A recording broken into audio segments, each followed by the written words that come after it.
वेदांत, आज आपण काय शिकणार आहोत? आत आणि बाहेर. आता त्या बरणीच्या आत काय आहे? हां, बाहेर काढते, ठेव बाहेर. हां, बरणीच्या आत चमचे टाक. आत टाकले. आता चमचे बरणीच्या बाहेर काढ. चमचे बरणीच्या बाहेर ठेव.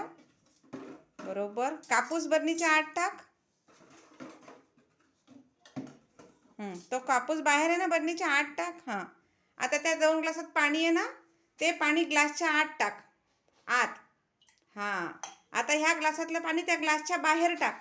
बाहेर बाहेर टाकायचं, बाहेर टाकायचं. हां, बरोबर. आता ये इकडे. हे बघ, आता इथे काय गोल केलेला आहे ना आपण, ह्या गोलच्या बाहेर हो तू पूर्ण. गोलच्या बाहेर. बरोबर. आता गोलच्या आतमध्ये ये. बरोबर. आता गोलच्या बाहेर जा. बरोबर. आता एकच पाय गोलच्या आत ठेव. एक पाय, तुझा एक पाय गोलच्या आत ठेव. गोलच्या आत. बरोबर. आणि एक पाय कुठे आहे तुझा? गोलच्या बाहेर. बरोबर.